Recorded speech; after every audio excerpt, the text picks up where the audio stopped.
اس زمین پہ اللہ پاک نے حضرت آدم علیہ السلام کے تقریباً 1000 سال بعد عراق کی زمین رافتین کا انتخاب کیا اور وہاں پر اپنے بندے حضرت نوح علیہ السلام کو نبی بنا کر بھیجا، جنہیں آج بھی زمانہ مختلف القاب سے یاد کرتا ہے۔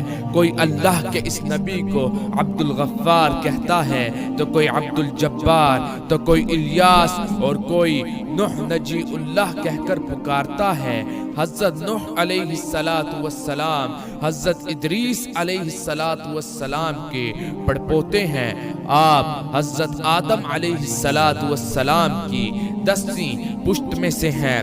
آپ علیہ السلام نے تقریباً 950 سال اللہ کے دین کی تبلیغ کی، مگر 40 مرد اور عورتوں کے علاوہ کوئی بھی آپ پر ایمان نہ لایا۔ آپ علیہ السلام امر الہی سے ہر روز پہاڑ کی چوٹی پر چڑھ کر اللہ تعالیٰ کی طرف خلق اللہ کو دعوت الحق دیتے اور پکارتے، لا الہ الا اللہ وانا رسول اللہ۔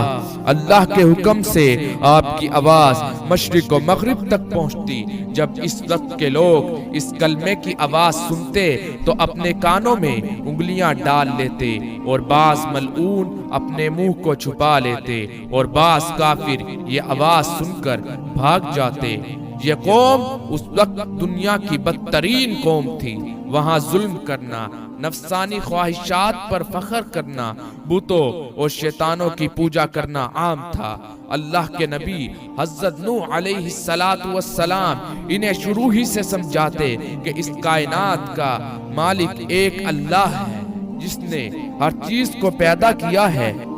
جب آپ اللہ کے دین کی تبلیغ کرتے تو آپ کی قوم آپ پر ہاتھ چلاتی اور آپ علیہ السلام پر پتھر پھینکتی، حتیٰ کہ آپ کئی دنوں تک انہی پتھروں میں ڈھکے رہتے۔ پھر جب دوبارہ صحت یاب ہوتے پھر اللہ کے دین کی تبلیغ کرتے۔ اسی طرح 950 برس اللہ کے دین کی تبلیغ کرتے اور تمام ظلم و ستم اور مشکلات کو صبر کے ساتھ برداشت کرتے رہے، مگر چند غریب اور مساکین کے علاوہ کوئی بھی آپ پر ایمان نہ لایا۔ آپ اپنی قوم کے لیے اتنا روئے، اتنا گریہ کیا کہ آپ کا نام بھی نوح پڑ گیا۔ بس پھر اللہ اپنے نبی نوح علیہ السلام پر وحی کرتا ہے کہ اے نوح، تیری یہ قوم اب ہدایت نہ پائے گی، تو ان کے لیے بد دعا کر، تیری دعا اللہ کی دربار میں فوراً قبول کی جائے گی۔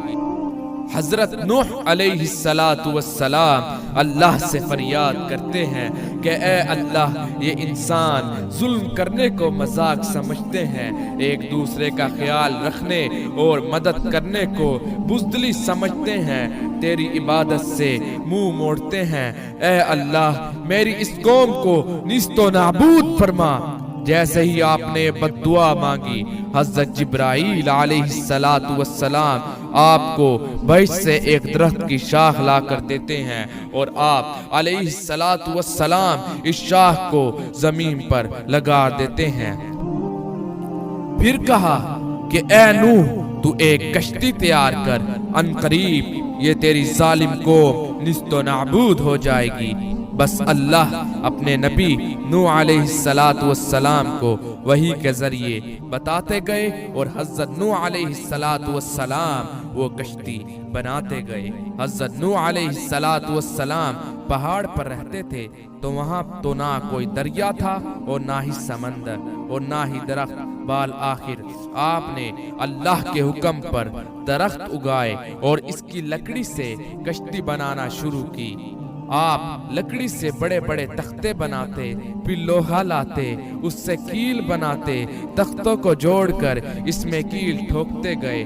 تاریخ نے لکھا ہے کہ تقریباً 100 سال تک آپ وہ کشتی بناتے رہے، اور آپ کی قوم روزانہ آپ کے پاس آتی، آپ کا مذاق اڑاتی اور آپ کی توہین کرتی، اور حضرت نوح علیہ السلام کو پاگل کہتی کہ نہ تو یہاں دریا ہے اور نہ ہی سمندر، اور یہ پاگل کشتی بنا رہا ہے۔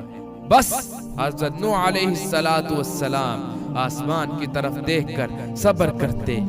اس کشتی کا طول 300 گز، اونچائی 30 گز اور عرض 50 گز تھا۔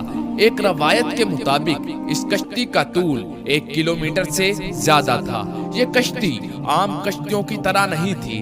جس طرح اس کشتی کو نیچے سے بند کیا گیا تھا، اسی طرح اس کشتی کو اوپر سے بھی بند کیا گیا تھا کہ اس میں بارش کا پانی داخل نہ ہو سکے۔ اس کشتی میں الگ الگ 3 درجے بنائے گئے تھے۔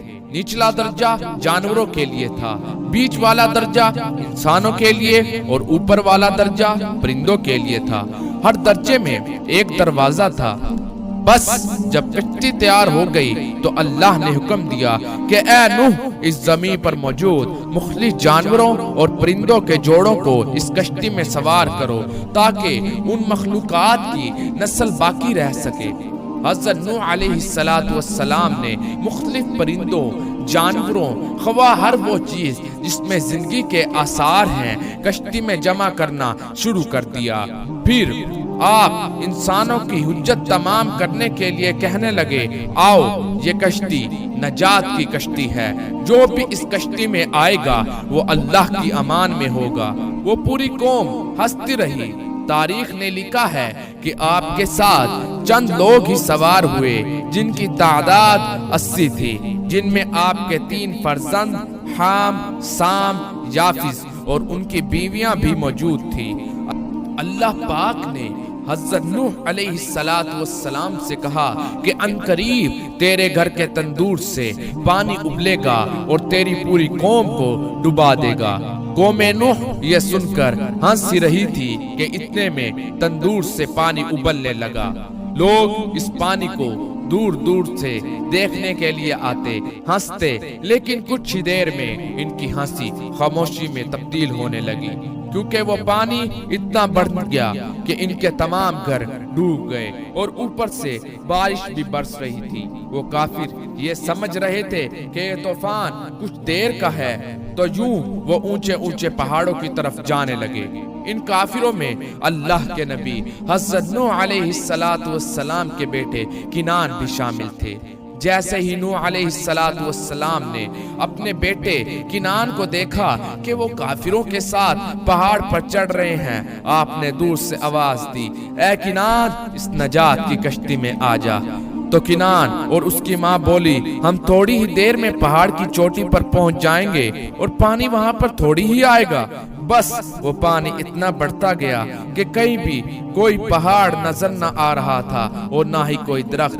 بس وہی بجے جو اللہ کے نبی نوح علیہ السلام کی کشتی میں سوار تھے۔ اس وقت پانی زمین سے 10,000 گز بلند تھا، جو کہ مسلسل بڑھتا رہا۔ 40 دن بعد پانی کا دباؤ بڑھنا بند ہو گیا، بارش بھی رک گئی، لیکن چاروں طرف صرف پانی ہی پانی تھا۔ تقریباً 5 ماہ تک کشتی پانی میں ہی طواف کرتی رہی، کسی جگہ نہ ٹھہری۔ بالآخر دریائے دجلہ کی مشرقی سمت میں ایک پہاڑی ہے جسے کوئی حرارات کہتے ہیں۔ اس کی ایک چوٹی کا نام جودی ہے۔ کشتی نوح اسی چوٹی کو لگ کے ٹھہر گئی۔ یہ تاریخ 10 محرم الحرام کی تھی اور جمعہ کا دن تھا۔ پھر اللہ کے نبی نوح علیہ السلام نے کبوتر کو بھیجا کہ جا اور دیکھ کہ زمین پر پانی خشک ہو رہا ہے یا نہیں۔ کبوتر گیا اور زیتون کی ٹہنی توڑ لایا۔ اللہ کے نبی نوح علیہ السلام نے اللہ کا شکر ادا کیا۔ آپ اور آپ علیہ السلام کی جماعت تقریباً 5 ماہ تک جودی پہاڑ پر ہی ٹھہرے۔ آپ نے تمام جانوروں اور پرندوں کو آزاد کیا۔ اس پہاڑی پر آپ اللہ کا شکر کرتے، اللہ کا ذکر کرتے اور دنیا کو پھر سے آباد کرنے کی سوچ میں مگن رہے۔ تاریخ نے لکھا ہے کہ آپ کے بیٹے سام، جن سے عربی نسل چلی، دوسرے بیٹے حام، جن سے سوڈانی نسل چلی، اور یافت، جن سے ترکی نسل چلی، اور یوں آپ نے اور آپ کی اولاد نے دنیا کو پھر سے آباد کرنے کا فیصلہ کر لیا۔ تقریباً طوفان نوح کے 60 سال بعد اللہ کے نبی نوح علیہ السلام اس فانی جہاں سے دار البقا کی طرف کوچ کر گئے۔ اللہ نے فرمایا کہ ہم کشتی نوح کو آنے والی نسلوں کے لیے عبرت کا نشان ٹھہرائیں گے۔ تحقیق کرنے والوں نے بتایا ہے کہ کشتی نوح کی باقیات مشرقی ترکی میں واقع کوہ حرارات پر ملی ہیں۔